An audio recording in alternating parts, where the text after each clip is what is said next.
everyone. Thanks for coming.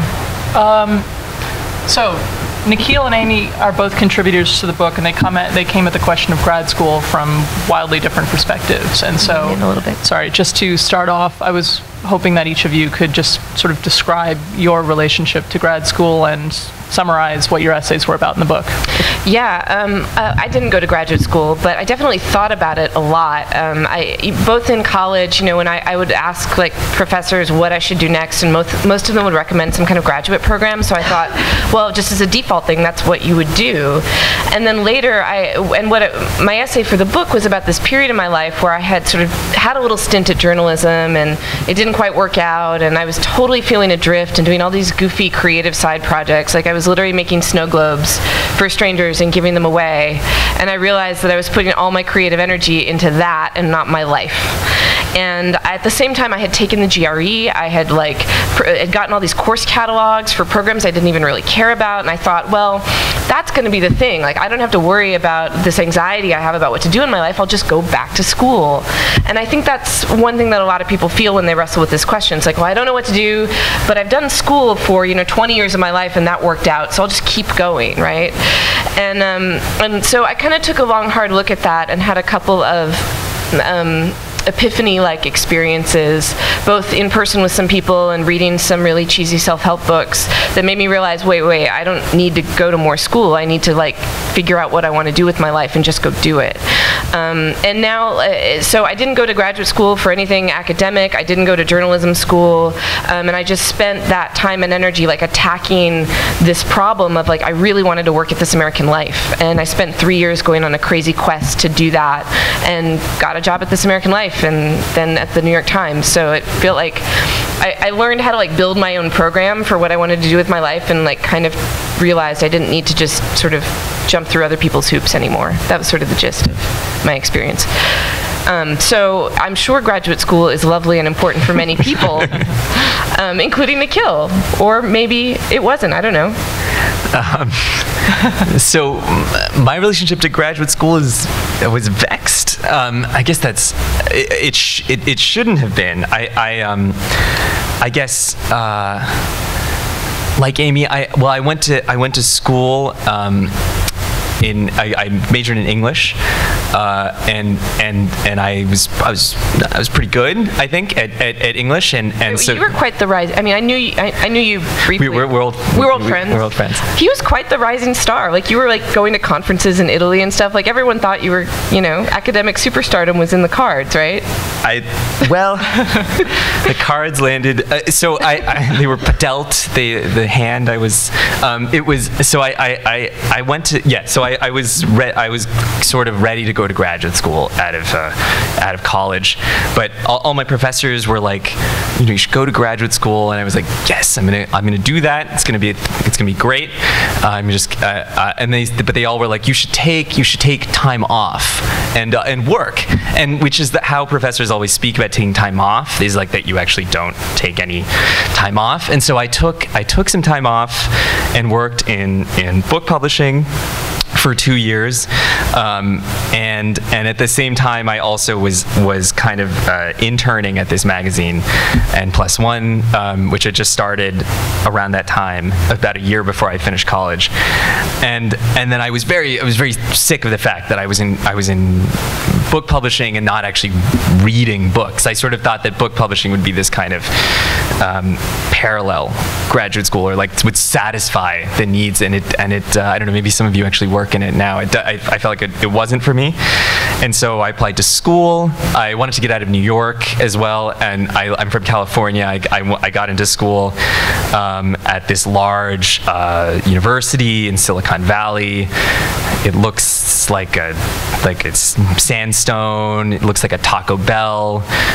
It's got Hewlett and Packard and all those names spelled out on the lintels. Anyway, I don't want to reveal where I went, but I got in. That's where I always wanted to go. There was a professor there who I wanted to work with, named Franco Moretti, who is a great scholar. And then I went there, and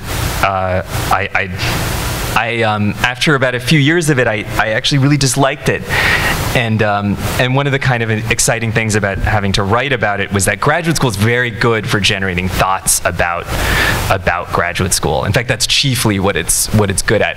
And like, I mean, it's just this discourse machine for just thinking about graduate school. So I got to kind of just vomit this out in this essay. But yeah, so I didn't like graduate school, but I think the reasons for that are, well, I guess we'll talk about them. But yeah. Actually, Nikhil, could I ask you to elaborate on Nikhil? Your essay is one of the more forceful anti-graduate school pieces in the book, I'd say, and I'm really curious about what in particular was motivating you at the moment to write that. I mean, if that's not too personal a question. I mean, was something, you're just at the end of your program. What was going on? Yeah. So when the call came through to write something about graduate school, it was actually something I didn't hesitate, I feel like, at all in responding to, because I had been in school for 4 years at Stanford. I had moved from California to Philadelphia, where I live now, and I had taken some time off to write this book that just came out. And so I had a lot of time away from the program, or a significant amount, to kind of where all this material had been percolating or stewing or whatever sort of cooking, long, slow cooking metaphor that, like I just had come out of school with a lot of ill will towards the program, and also a sense that I had done everything wrong, and also that I was doing outside of school. I was now writing this book, and in a way I was doing what I was supposed to be doing in graduate school, which is researching and writing a book, and I felt like it was much better. And I was like, well, why couldn't I do this there? What were the things that made this process, the thing I was supposed to do the whole time, what made that seem so Sisyphean when I was in school, and why does it feel so comparatively more like something I want to do every morning, or actually want to do? And that's what motivated a lot of the ill will. And then I had actually, my last year, when we can get into this, had a kind of either all these students who had run-ins with the faculty. There was like a that, and I had just come off this sort of like campaign to make the university or the program more democratic, and that had prompted a lot of ill will towards the program. Mm-hmm. Amy, I imagine you talk to journalism students all the time about your job and the relative values of whether or not you need to have a journalism degree to go work at a place like the Times. What is your take on that? I mean, what do you tell students? It's actually a really complicated question, because I do get invited to speak at journalism schools around the country, and most of the J schools in New York I talk at almost every year, and inevitably, like, I get the question, like, did you go to one, or like, what do you think of journalism school? And it's awkward because their teacher invited me, their professor invited me, and my answer is like, I absolutely don't think you need to go. I think there's absolutely certain professional schools, like if you're going to be a doctor or a lawyer, sure, that investment is worth it, but journalism is not a terribly high-paying profession, and journalism school is really expensive, and it's a trade that I think is best learned on the ground, right? On top of that, like, journalism in particular is an industry that's changing really fast right now. Very few of the instructors in journalism school have any experience with what's been going on in the last 5 years. Most of them have been like in the academy that time. And so like, I'm often in this awkward position where I'm like, yeah, thanks for having me. It's great to be here. I love your professor. I think everything you're doing is a crock of shit. And like, that's sort of uncomfortable to talk about. So I generally skirt it a little bit and, kind of say, well, there's a lot you can get from, obviously, and I think one of the things people get the most from graduate programs is the camaraderie and the relationships with the other people they're in school with. And I think having that like natural cohort, so when you leave school, you have these people that are kind of your same age, going through similar professional struggles. I do think that's of great value, but I don't know if it's worth the amount of money that people pay for some of these programs. I can't justifiably, with like any ethical heart, tell someone who's broke to go into, $50,000, $60,000 of debt for a profession where they might not ever make that much money, That just feels wrong. Were you thinking about journalism school when you were going through your searching graduate phase? No, my searching graduate phase was like what to do with my life. I was mostly looking at history and education programs because I sort of vaguely thought I wanted to be a teacher, and then I was good at history, and my college professors had told me, like, one of them was like, you should do American Studies at Yale, and like I clung to that. I was like, yes, okay.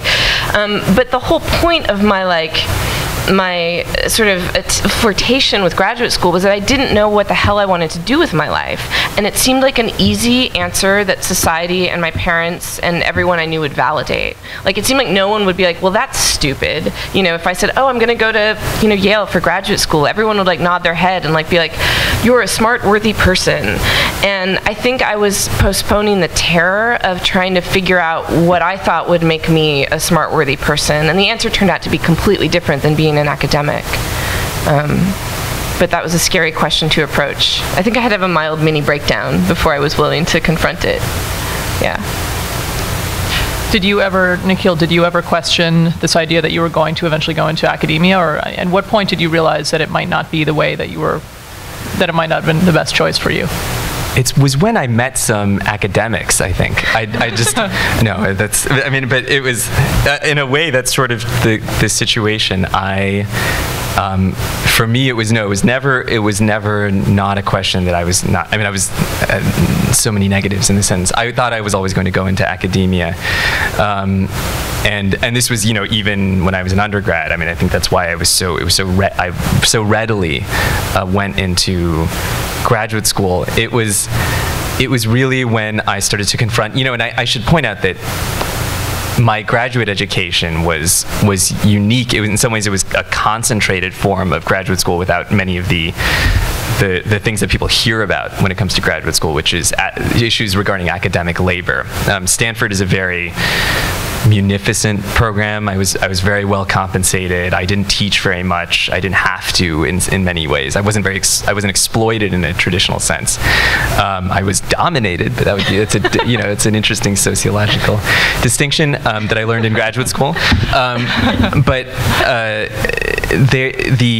So like, you know, in a way, I didn't experience a lot of the terrors of it. A lot of the terrors were psychological, and that was the sense that it was the paraphernalia of graduate school, the social atmosphere that I found not to my liking. I went to, you know, the conferences. I was in the meeting with professors. There's this weird. I found this weird sort of frigid sociability to graduate school. I came out of a white collar environment, of an office environment, and there everyone is very cheery, and you talk to lots of people, and you're just like bumping fists and high fiving in the hallways. You go to someone's cubicle. You're like, you want to get some coffee. And then you talk about how bad the coffee is at the office, but there's a really good you know, and this is very cheerful, but actually it hides like some kind of something else, right? And like that you're like, I actually don't like my job or something. That's what was my case. Whereas graduate school, instead, it's very formal. I felt like my relationship with my professors was very formalized, and where my professors would be like, dear Nikhil, it was such a pleasure to have you in class the other day. I'm wondering if you would have a coffee with me tomorrow. I would be delighted to have a coffee. All my best wishes, warmest best wishes, you know, so and so. And then I'd be like, dear Professor, you know, McGirl. No, I'm sorry, I shouldn't have mentioned. No, I mean, dear Professor, you know, so and so. I would be delighted to have, you know, and then you're like, you have this language where you're just like, who am I? Why am I talking like this? Why do I have this? And then the conference setting was also tedious. I'm sorry, like where someone would present a paper and then someone would respond by saying, thank you for that brave paper on that minor novella of Balzac. I think it really will shake the foundations of capitalism. I just have one quibble. And then the person would be like, oh, thank you for that great comment. You know, and you're just like, what universe am I in? Like, where, and like this sort of this this fakeness, and then which again like is it exacerbates these power differentials. It's especially true between professors and graduate students, where there's this apprenticeship guild-like model where it's like they're of such an intellectual stature and you're of such a low stature that like, whereas actually that's not really the case in many. They might be just a little bit older than you. You know this anyway. So I've gone on a bit, but that was the sort of thing I realized I didn't want to be part of, because I thought it was hurting the kind of scholarship or work that I wanted to do. I was getting caught up in these games of psychology and then thinking about them and constantly, that I realized I didn't want to, this situation was not something I wanted to be part of. Well, you wrote your book while in graduate school. Do you feel as if there's a space for people to do that kind of independent scholarship in graduate school now, or if there's any, how do you think about those two projects and how they relate to each other?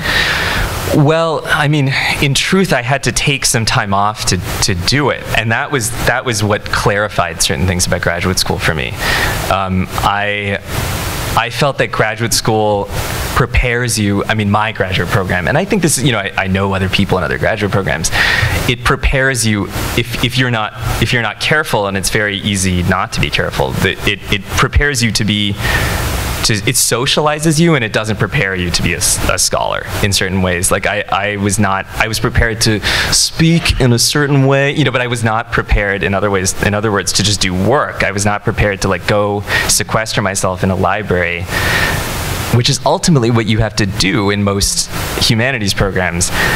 You're encouraged to go to colloquia, you're encouraged to go to talks, and then when you go to talks, you then have to ask a question, because it's like we want the graduate students to ask questions. Then you ask a question, and then everyone turns at you, they sigh, and they're like, oh, why do we let the graduate students ask a question? And then you feel terrible, and then you go home and you're like, what did I do? Why did I ask a question? My advisors hate me. And then you drink beers with the other graduate students, and you get drunk, and then you hate, and then you go back, and then you try to make amends with your professors.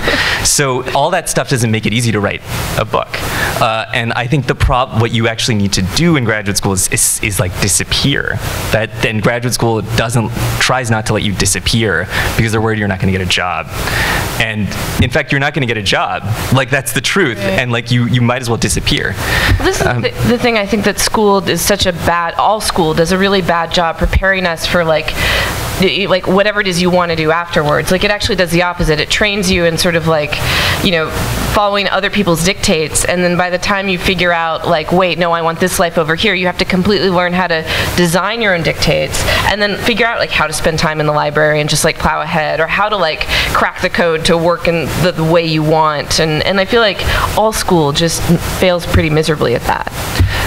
Yeah, and it doesn't have to. I mean, in the weird way, they don't like they should know, right? All the people who are there did all the things that they're failing to teach you how to do, right? They're all just sitting there, and they're like, well, no, what you need to do is to go to conferences and go to colloquia, or you need to learn how to speak the language. You need to learn this jargon of authenticity, and that's exactly what you don't need. You actually just need independence, and you need, and that's not even what you want, right? You want school, in some ways, I don't know if you felt this way, but like the reason I went to school was also in some ways to continue something I felt had been left undone in college, and I was like, I need time, I need space, and this is exactly what graduate school often fails to give you. Is they're like, no, you don't need to read all that stuff. I mean, come to, there's a really interesting talk. Sorry, well, they all talk like that. Okay, so I have a question about kind of credentialing, but first I want to admit, like a dirty secret, I did go to a graduate program for 4 months.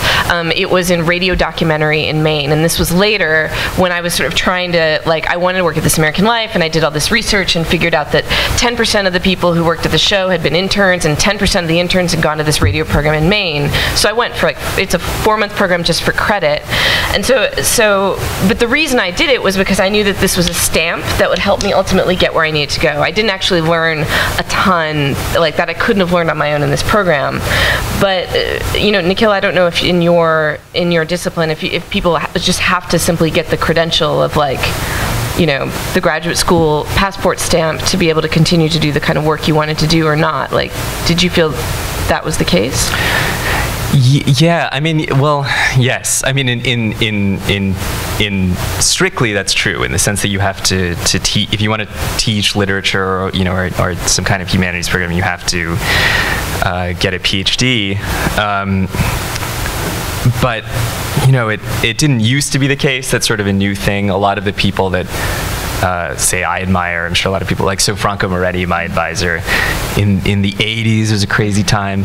He just got a master's maybe in Italy. He written some articles, and then got a job and all these figures. But you do have to do that. I mean, the trouble is whether you actually need to get a PhD you do need to get a university job to be strictly a scholar. To do the kind of work that you actually need to do, that kind of work, you need a library, ultimately, and you need like-minded people. That's the other thing, and that's I mean, in a way, that's what I thought the graduate school was supposed to deliver, and it didn't for me. Anyway. Oh, I was just going to say, I imagine that you seem like you might be teaching or you might be invited to teach at universities. I've been invited to teach at a bunch of them. I usually turn it down. So why, what are your thoughts on bringing journalists and people who are not properly within the academy into teach courses, or do you have any ideas about I think for journalism it's really different because all of your credibility just comes from your most recent article, right?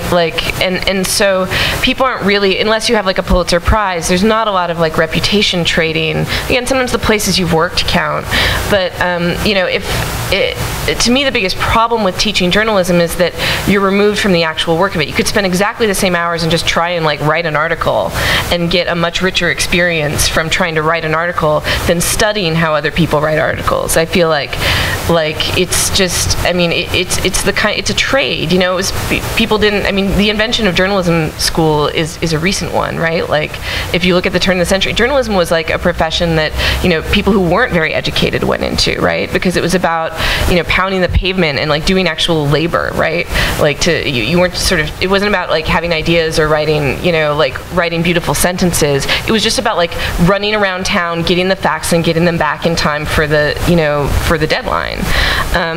So I think, again, the funny thing is when I go to guest lecture at journalism schools, I often get this avalanche of thank yous from the students who are we haven't talked to anyone who's actually been doing this in the last decade. Thank you so much for telling us about what modern work is like. And right there, that to me sort of gives the lie to the enterprise. The strangest experience I had where actually got in trouble for this from a colleague, but one day I noticed all of a sudden 25 Columbia journalism students followed me on Twitter within the span of a minute.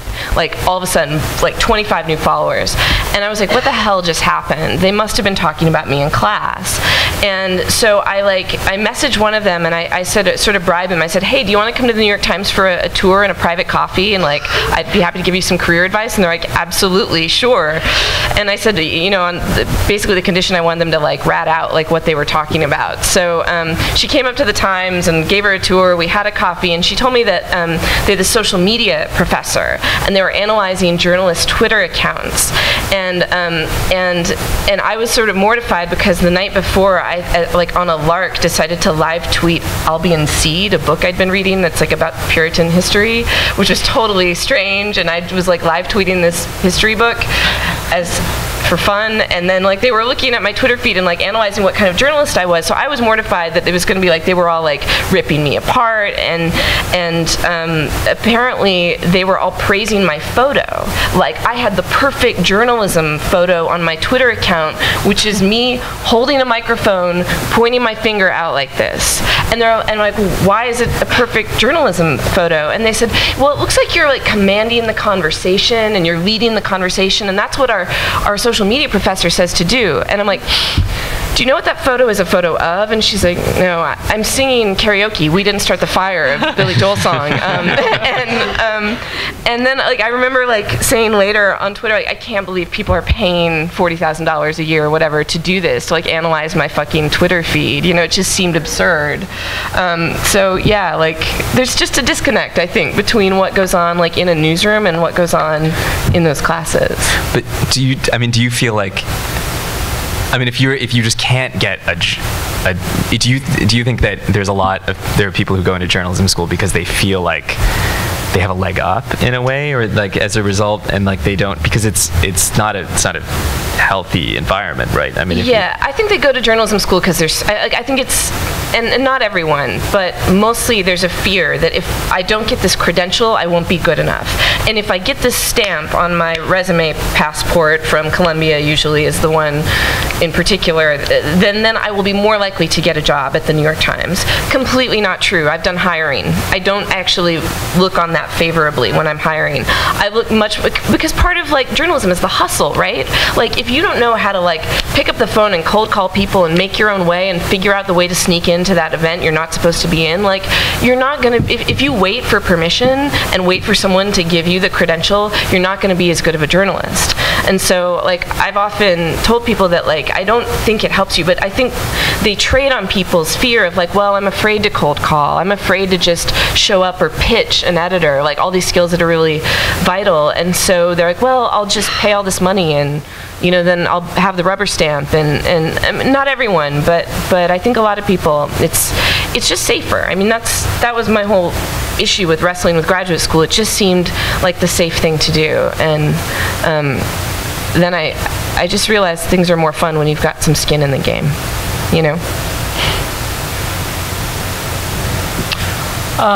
What's our time like? Should we open it up to questions or keep talking? Yeah, cool.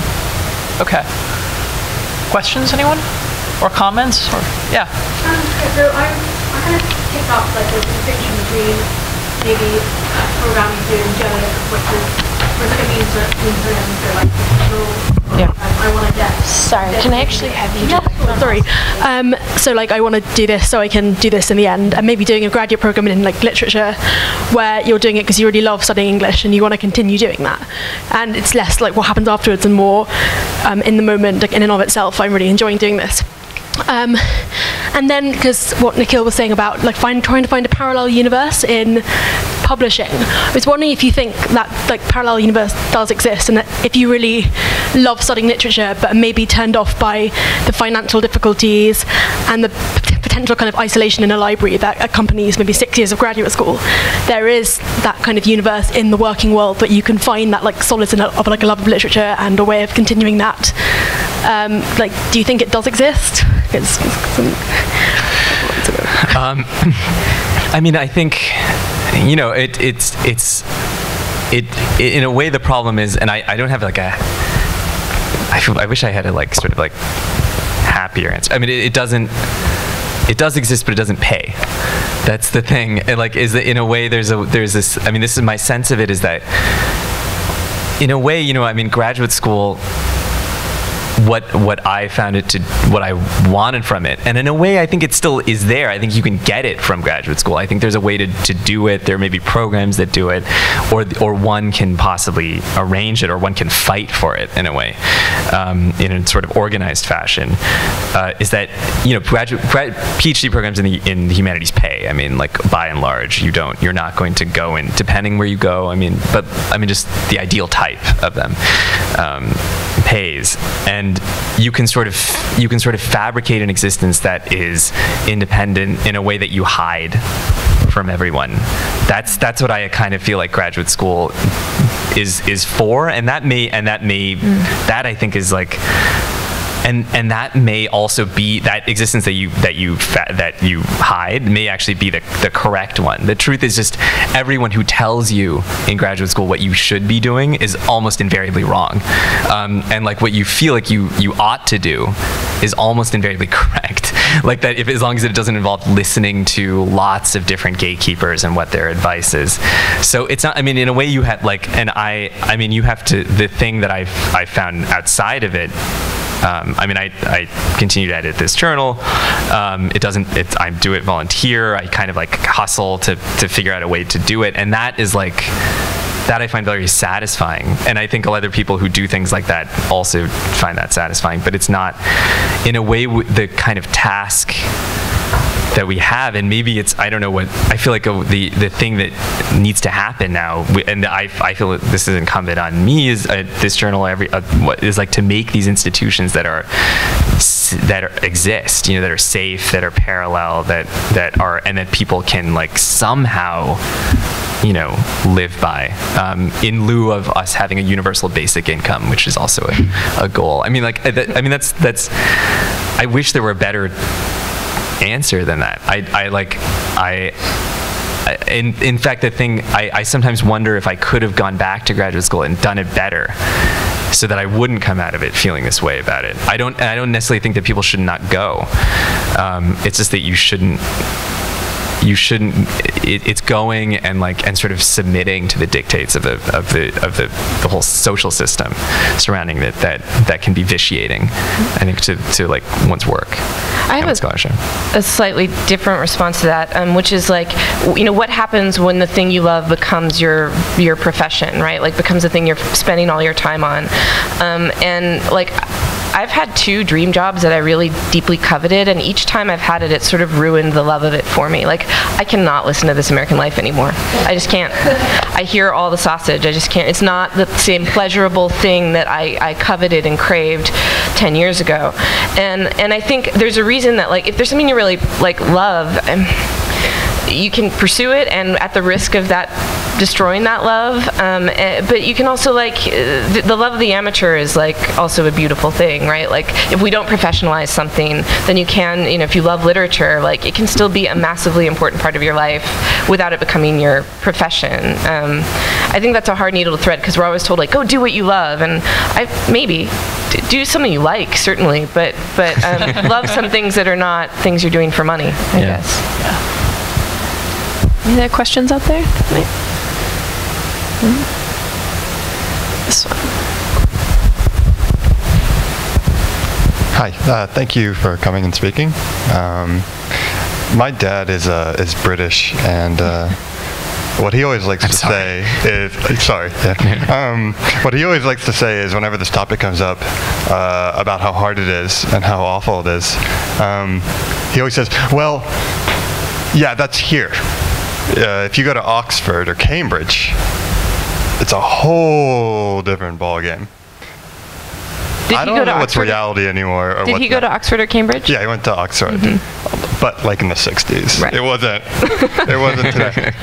So I'd like to know if you knew anyone, or if you had any insight on, is it an American thing, or is it just a grad school thing? How the awfulness.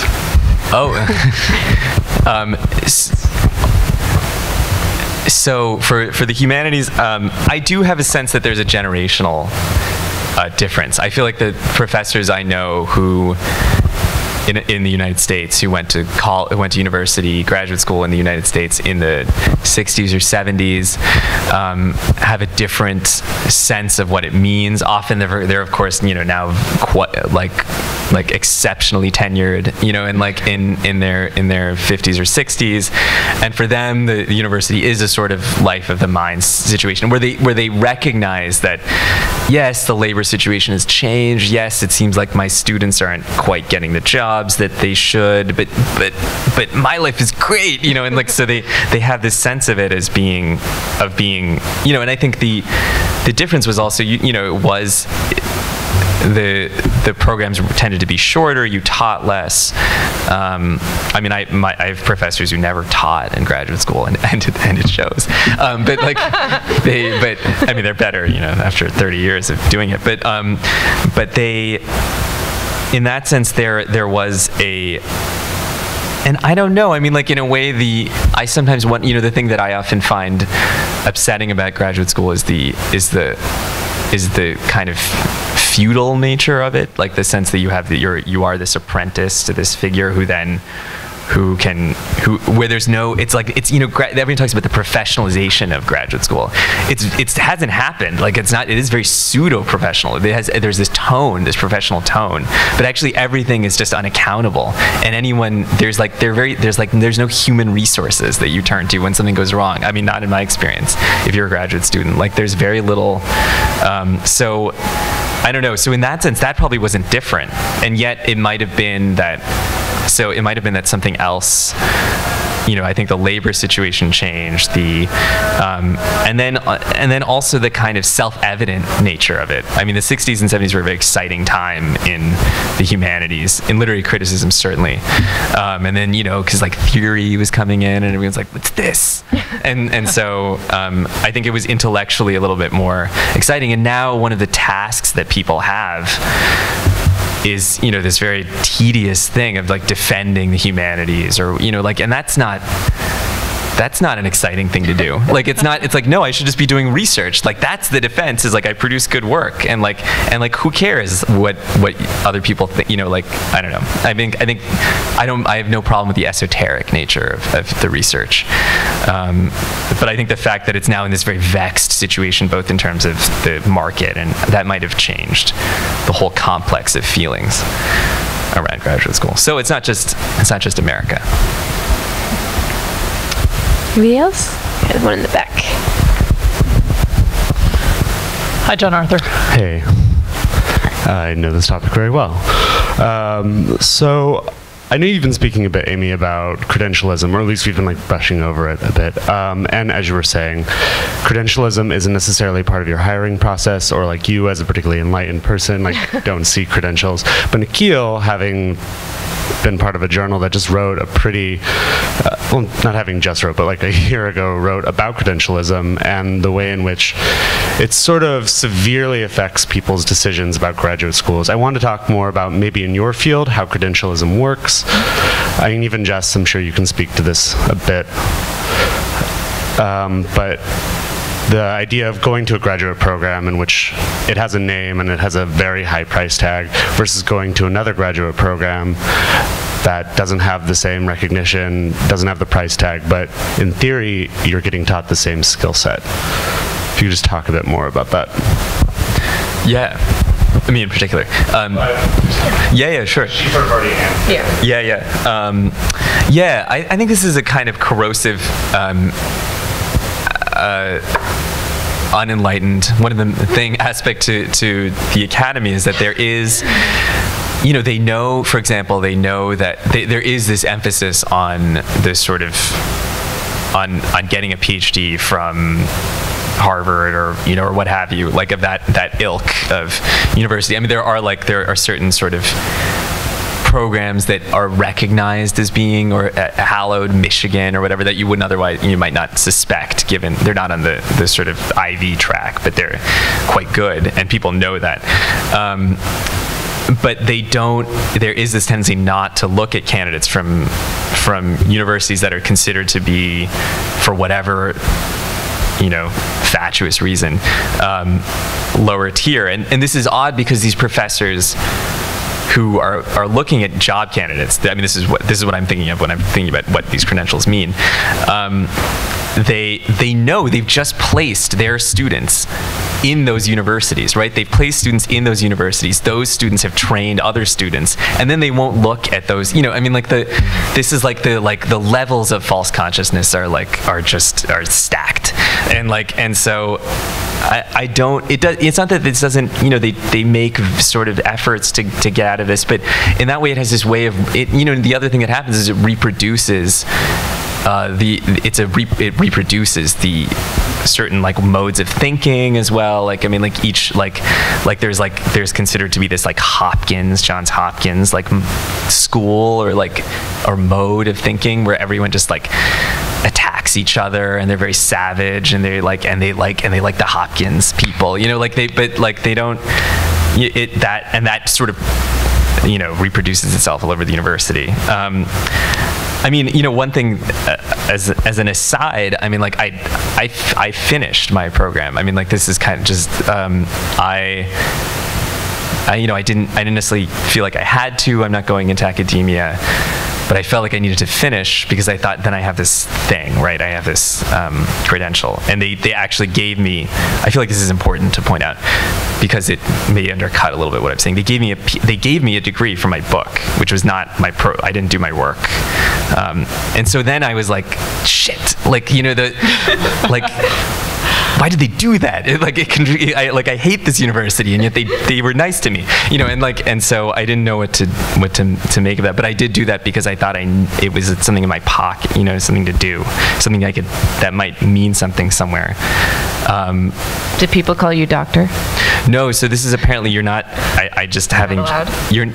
I'm something. Nikil Saval PhD until you're a professor.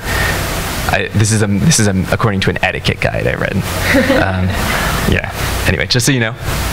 So actually, if you don't mind, we have another contributor in the room who I want to put on the spot, and hi, Stephen. Do you mind commenting? On what? On just, so Stephen actually wrote one of the more triumphal essays about graduate school in the book. He seems pretty happy there, and he made a very convincing argument for graduate school. And just to kind of add a little bit of counterbalance, I was wondering if you could, Yeah, turncoat. Yeah. What's that about? If I have you using microphone. I'm sure your experience was great. You can thank me later for this, Stephen. Yeah. Yes, I have had an excellent experience, but I think it's for a couple specific reasons. First of all, I had been really broke for a really long time, which was a really great prelude to getting health insurance and a regular paycheck. I think any job at that point would have felt really good. That the job had consisted largely of just reading books felt especially good. I think also my background was actually very different than the program I entered. My background is in political science and philosophy, and I went into an English program. And I'd never read much English literature at all, really.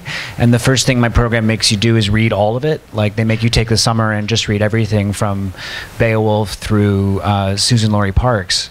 And that was awesome, actually. Like, that was a really wonderful experience. I'd never read these books, and I probably never would have otherwise. And they're fabulous, it turns out, So that, I think, is a really different experience. Most people sort of have love for something and then go there and then sort of lose it, or it gets broken somehow. Whereas I was just basically sort of smuggling in an interest in like theoretical political economy into an English department, and so all the rest of it felt like, gravy. It was really cool. So I think also the department I'm in is full of like genuinely eccentric people, and so there's less of this sort of like real anxiety and anger about how they got there. They're also like so incredibly bad at giving advice that no one takes it seriously. Like, one of my advisors tried to leave Yale to like go join the barricades, and they were like, just stay and we'll give you a job, and so she was never on the job market, and she teaches the job market seminar, which is like amazing. It's like, what do you know of this? But that's sort of glorious, because she has such love for what she does because she's had a really good experience. So I don't know, I've had a really nice time.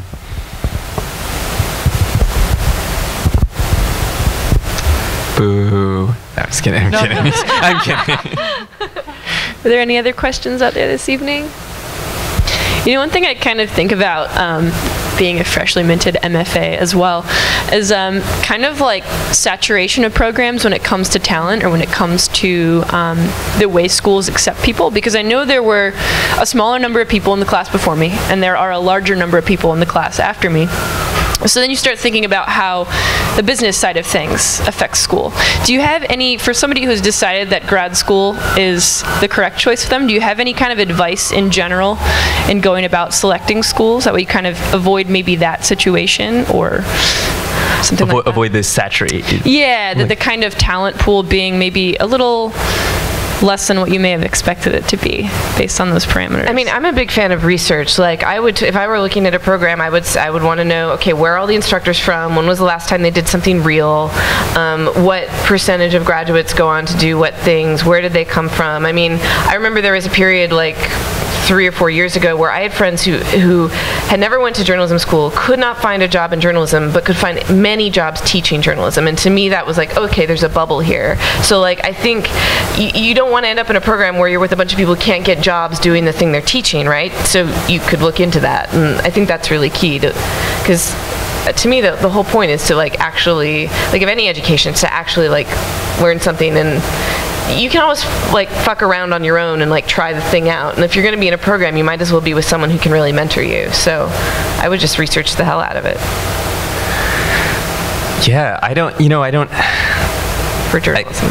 Because I did it wrong. But I don't know what I would do right. I think I mean, so I can say what I did, you know, what I saw, which is that I went to Stanford to, I said it. Say that. I know. Taco Bell, remember? Taco Bell. I went to Taco Bell. I went to Stanford because I wanted to move back to California. I wanted to work with this professor, and they had money. That was like, I knew I was not going to be, I mean, you know, like maybe the money thing was was the mistake in the sense that, I mean, I don't think you should go to graduate school and be exploited. I don't think you should do that and just teach endlessly, you know, like, but you should, you know, I was still poor. It was not like I was living in Northern California, no matter how, like, it was not munificent enough to be very livable. But it was, you know, you're going to be poor if you're in graduate school. I mean, in the humanities. But the thing I always thought that if you want to go to graduate school and you want to get a job like, you should look at a place that has high placement rates. That's like the very easy way to do it, and like where they're very transparent about it, and they're like, we place people in these schools, not like we placed people somewhere, you know, like, which actually I think Stanford does. But the thing that I find that those universities are best, I mean, in a way, maybe Stephen, you had yours as a certain model where you can actually kind of disappear into your own thing, and you're not being professionalized.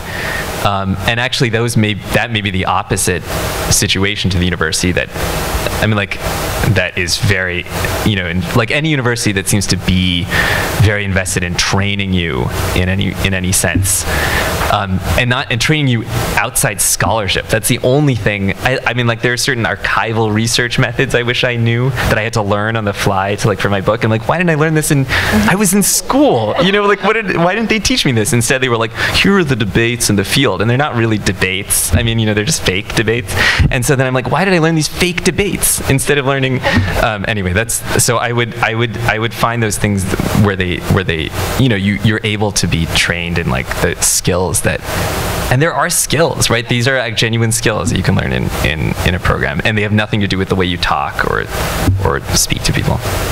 Totally. Thanks. If nobody else out there has a question, we are about to run out of time for the evening. Thank you so much, Jessica, Nikhil, and Amy, for joining us this evening for this very informative and wonderful panel. Thank you all for coming out as well. We do have more copies of Should I Go to Grad School at the back of the room. And everybody take care. Have a good night. Thank you.